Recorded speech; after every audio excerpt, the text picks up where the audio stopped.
Ya, shalom. Selamat pagi. Ya, bulan ini kita belajar dari Roma 15 ya. Enggak salah ya, Roma 15 ayat yang 18. Ya, Pak Indro. Kita baca sampai 19 ya. Dikatakan firman Tuhan, sebab aku tidak akan berani berkata-kata tentang sesuatu yang lain, kecuali tentang apa yang telah dikerjakan Kristus olehku, yaitu untuk memimpin bangsa-bangsa lain kepada ketaatan oleh perkataan dan perbuatan. 19, oleh perkataan dan perbuatan, karena di situ masih koma, oleh kuasa, tanda-tanda, dan mujizat-mujizat, dan oleh kuasa roh. Demikianlah dalam perjalanan keliling dari Yerusalem sampai ke Ilirkum, aku telah memberitakan sepenuhnya Injil Kristus. Nah, di ayat 2 ayat ini, apa yang tadi kita sudah baca ya? Apa yang muncul, yang timbul 2 kali, yang lebih dari sekali? Nah, perlu ditampilkan lagi Pak Indro. Apa kira-kira yang kata-kata apa yang muncul lebih dari 1 kali ini? Sebab aku tidak akan berani berkata-kata tentang sesuatu yang lain, kecuali tentang apa yang telah dikerjakan Kristus olehku.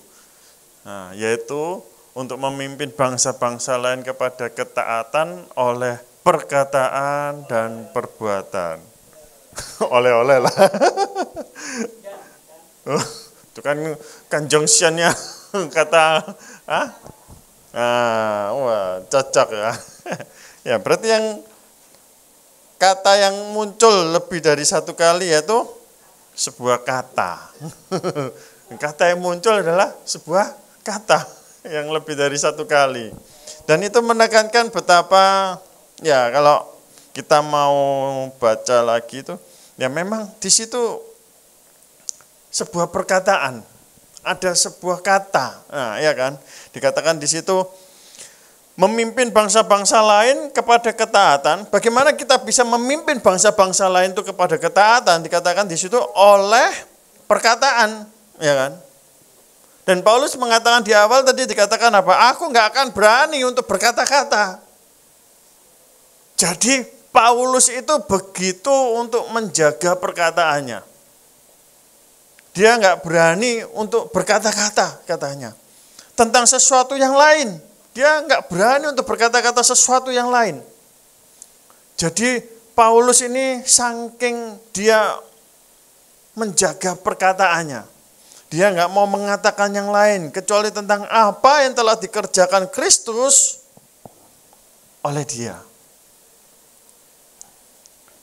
Jadi perkataan inilah yang kita mau belajar pagi ini ya. Nah, dikatakan juga di surat Paulus yang lain, dikatakan demikian di Efesus 4 ayat yang ke-29. Efesus 4 ayat yang ke-29.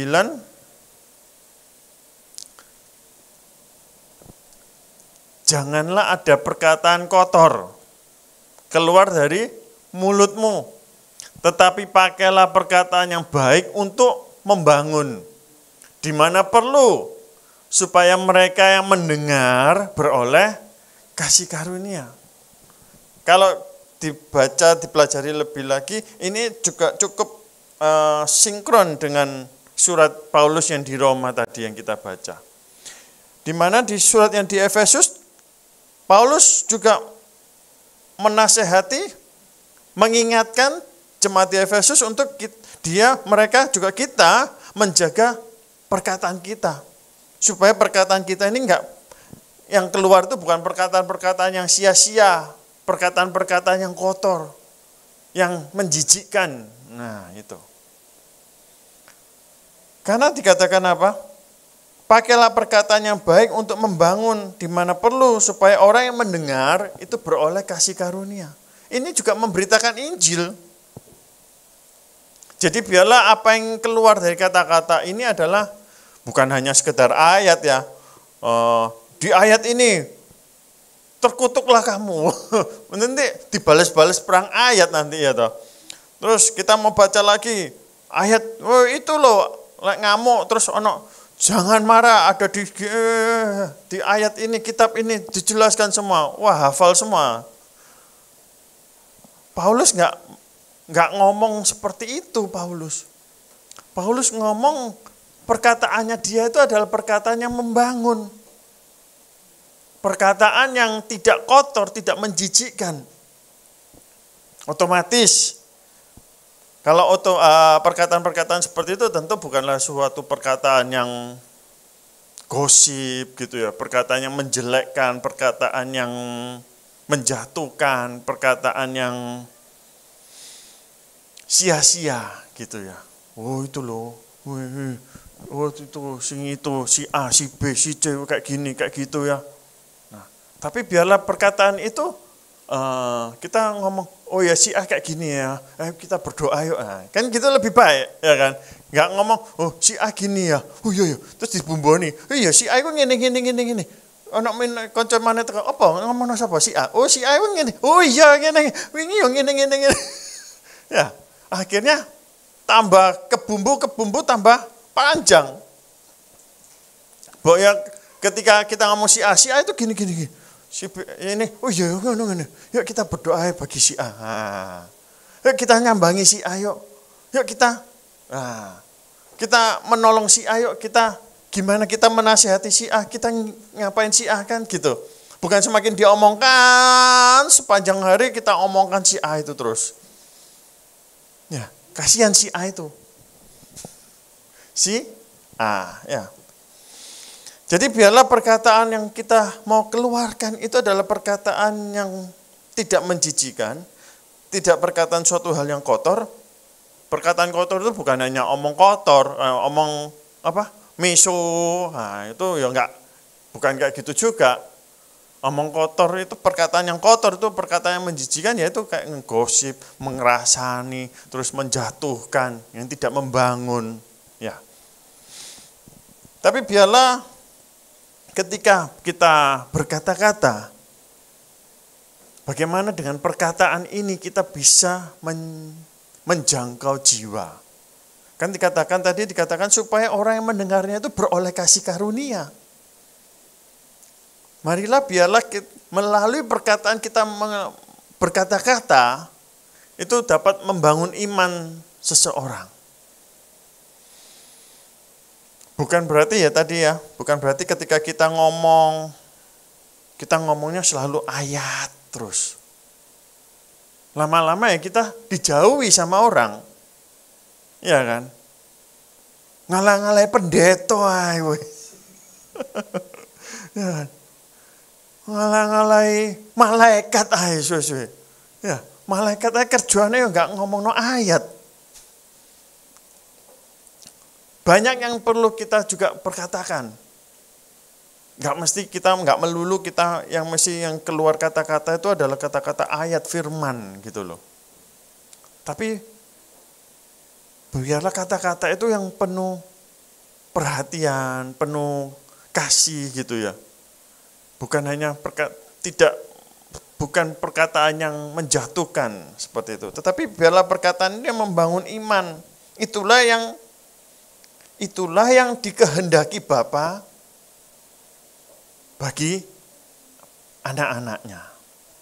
Karena ketika kita berkata-kata, kita enggak hanya membangun orang lain kok. Kita juga membangun diri kita sendiri. Kalau kita kebanyakan ngomong yang enggak-enggak, itu akan merusak diri kita sendiri juga. Kok bisa? Ya karena apa yang kita omongkan, itu enggak hanya yang didengar pada orang yang mendengar sekeliling kita. Tapi telinga kita kan juga mendengar. Ini kembali lagi ke roh kita. Ini pasti akan terjadi suatu peperangan. Sadar nggak sadar, itu akan mempengaruhi kehidupan pola hidup kita juga.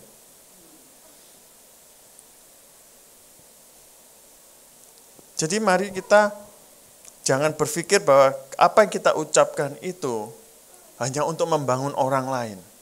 Tetapi ketika kita mengucapkan, itu juga membangun diri kita sendiri.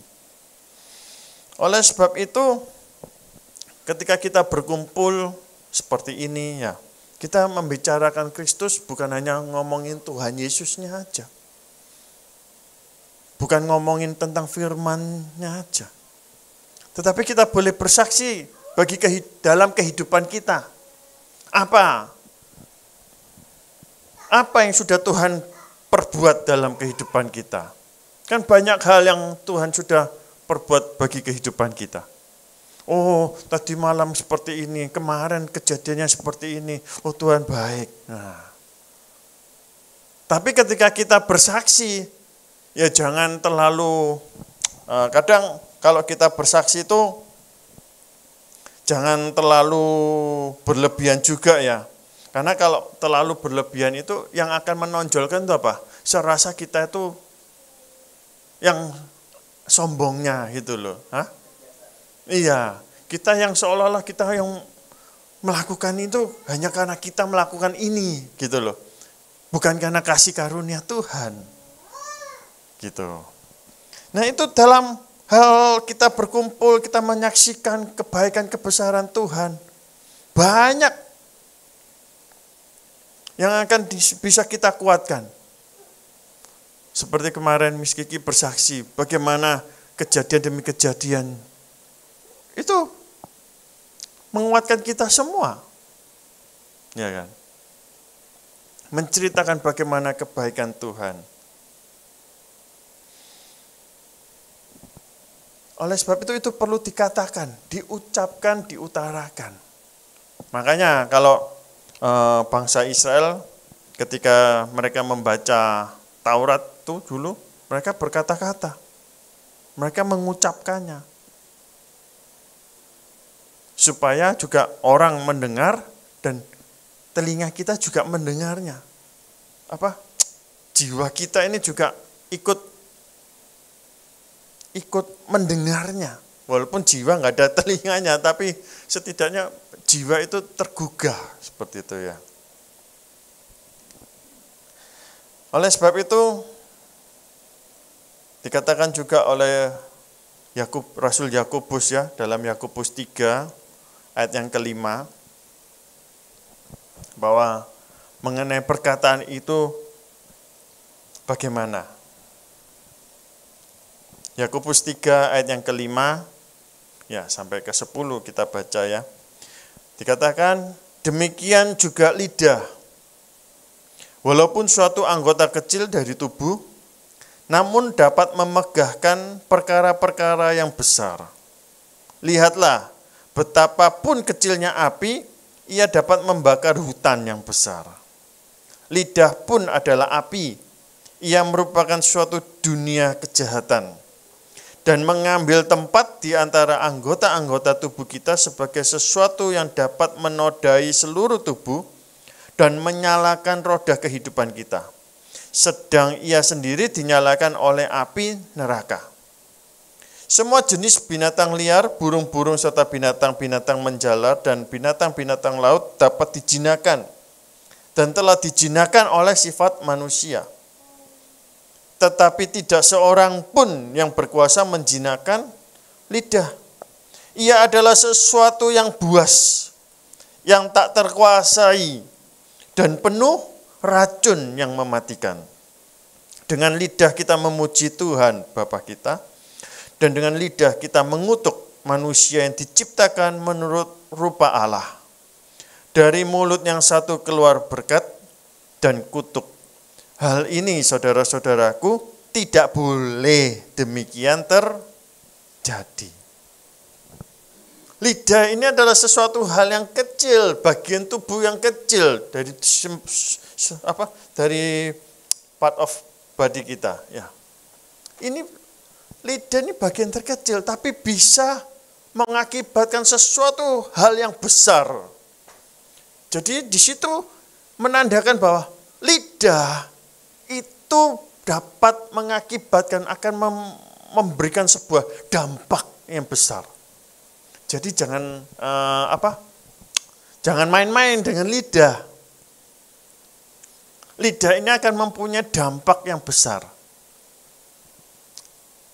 Oleh sebab itu, kita perlu untuk apa? Bagaimana kita bisa menjaga lidah kita. Dikatakan di Yakobus 3 yang di atasnya itu dikatakan bahwa kita harus mengendalikan lidah kita. Yakobus 3 ayat yang kedua. Yakobus 3 ayat yang kedua, di situ maka kita harus menjaga lidah kita. Bagaimana kita bisa menjaga lidah kita? Sebab kita semua bersalah dalam banyak hal. Barang siapa tidak bersalah dalam perkataannya, ia adalah orang sempurna. Nah, dikatakan ya, barang siapa tidak bersalah dalam perkataannya, ia adalah orang sempurna, yang dapat juga mengendalikan seluruh tubuhnya. Yang ketiga, kita mengenakan kekang pada mulut kuda, sehingga ia menuruti kehendak kita. Dengan jalan demikian, kita dapat juga mengendalikan seluruh tubuhnya. Dan lihat saja kapal-kapal, walaupun amat besar dan digerakkan oleh angin keras, namun dapat dikendalikan oleh kemudi yang amat kecil menurut kehendak juru mudinya. Oleh sebab itu, kenakanlah kekang pada lidah kita. Ya, kita harus mengenakan kekang itu pada lidah kita. Penguasaan lidah. Ada penguasaan, ada kontrol di lidah kita. Kita kenakan kendali. Sehingga kita dalam bertutur kata, kita bisa tidak mengeluarkan perkataan-perkataan yang sia-sia, perkataan-perkataan yang kotor, perkataan-perkataan yang menghancurkan. Tetapi ketika kita mengekang lidah kita, ini perlu dikekang memang. Lidah kita perlu dikekang. Firman Tuhan aja sudah mengingatkan kita, kekang lidah kita. Gimana cara mengekangnya? Ambil borgol, apa ditindik? Sekarang musimnya ditindik ya. Itu bukan dikekang itu. Itu semakin liar. Jadi gimana? Ambil perangkap tikus, dicepret, atau ambil jepretan, dicepret. Dikontrol, dikendalikan. Kekang itu ya bukan suatu alat untuk lidah kita, tetapi itu adalah sebuah kontrol dari dalam untuk bisa mengontrol lidah ini. Memang lidah seringnya keprosot, bukan keprosot jatuh lidahnya, keprosot ngucap, ya kan? Oleh sebab itu kita belajar untuk kita mengekang lidah kita. Direm, pasang kampas rem. Dipasang kampas rem lah perlu ya. Apa caranya? Ke bengkel. Bengkelnya bukan bengkel yang di luaran, bengkelnya ada di firman Tuhan. Nah, ini bengkel manusia yang paling mujarab dan ampuh adanya. Ya, jadi kita perlu mengekang lidah kita supaya apa? Yang keluar itu bukan suatu hal yang sia-sia, yang kotor, yang menjijikkan. Dikatakan juga tadi apa? Ketika kita mampu untuk mengontrol lidah kita, mengekang lidah kita, dikatakan apa? Kita akan menjadi orang yang sempurna. Kita menjadi orang yang sempurna dikatakan oleh Yakobus oleh pewahyuan roh.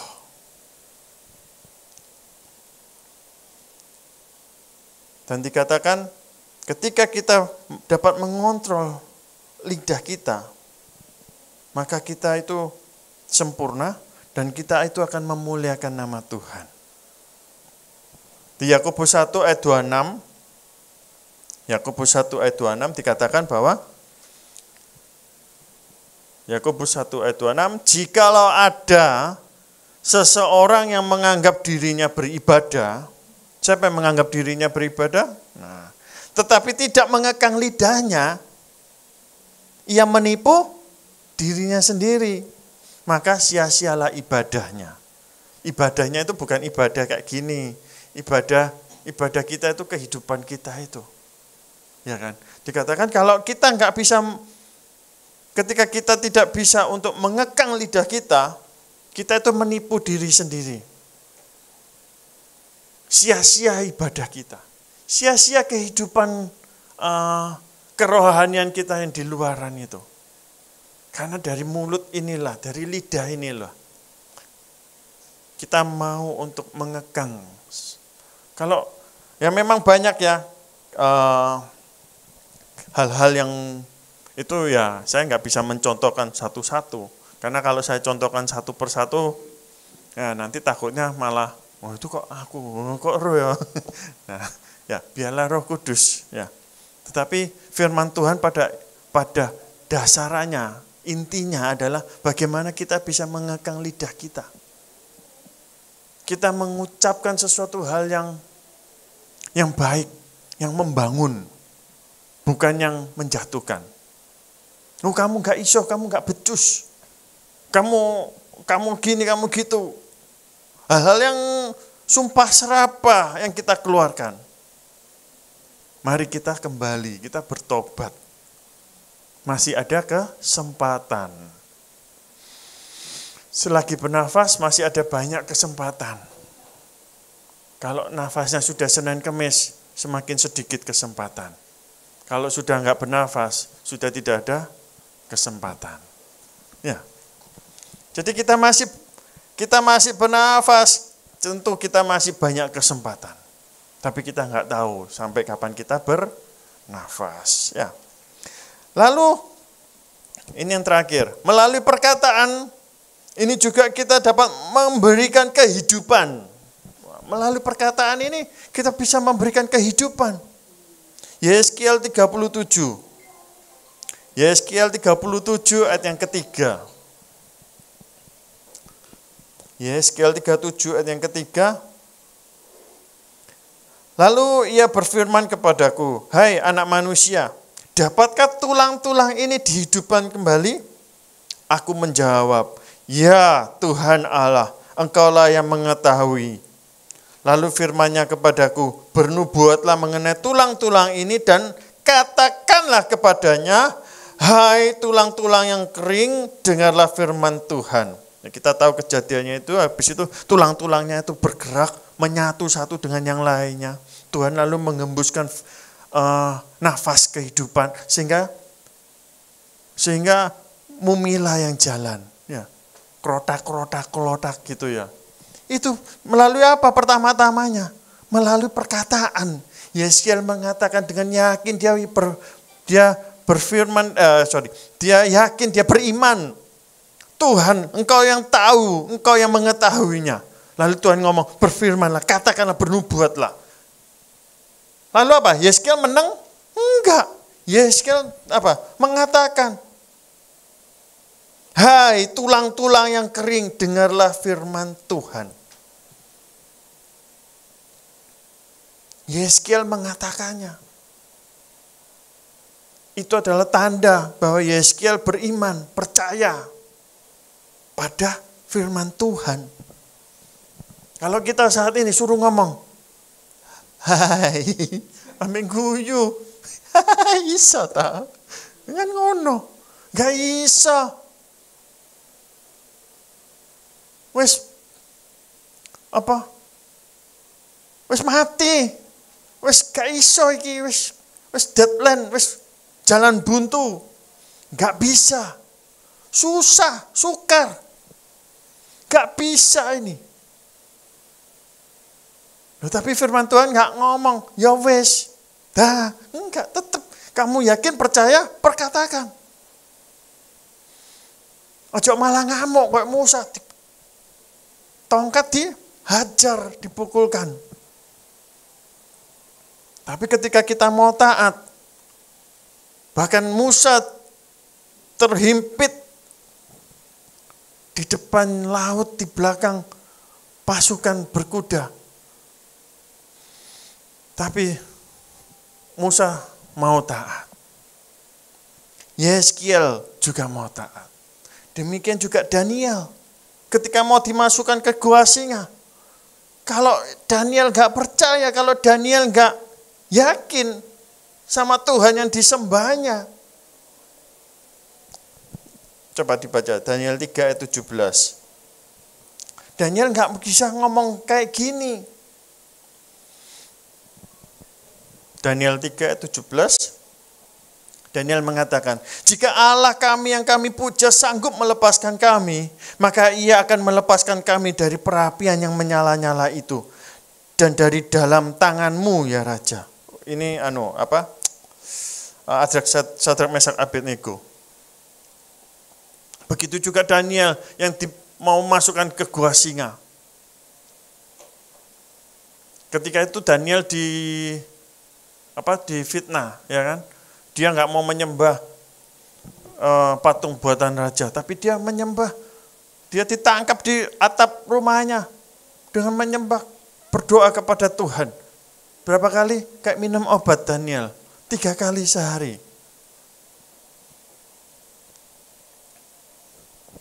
Habis itu Sadrak Mesak yang kita baca tadi, Sadrak Mesak Abednego, 3 orang nampak 4 orang.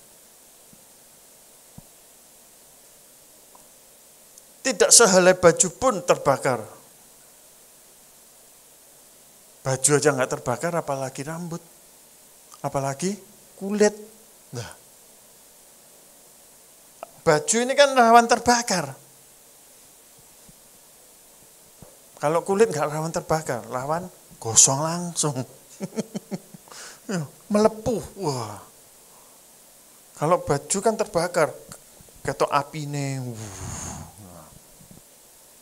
Ini enggak Tuhan, karena dia yakin, dia perkatakan kepada raja, iman ini, apa yang dikatakan seturut dengan imannya.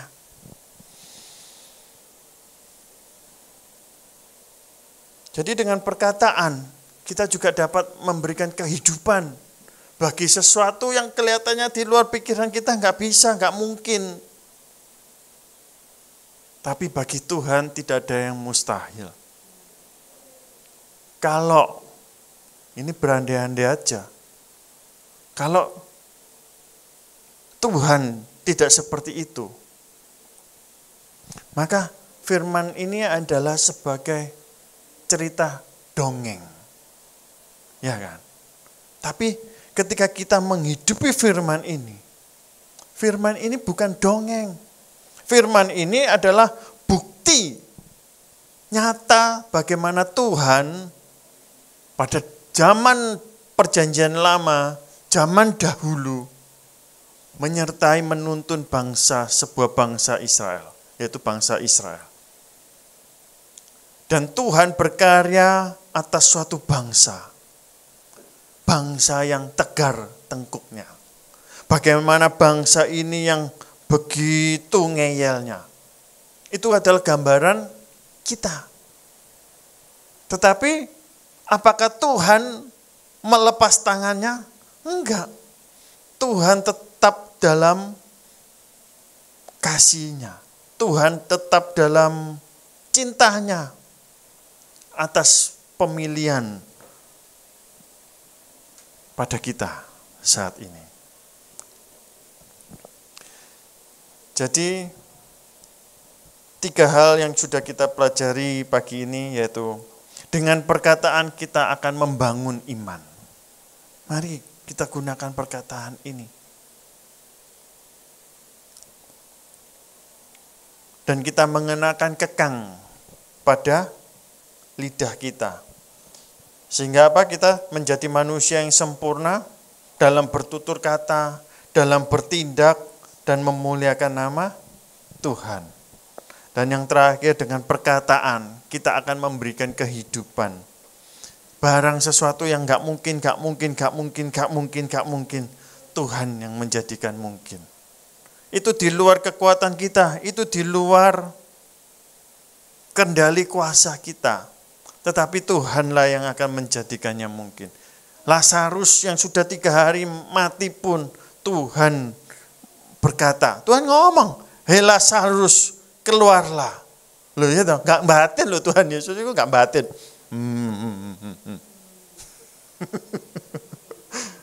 Enggak.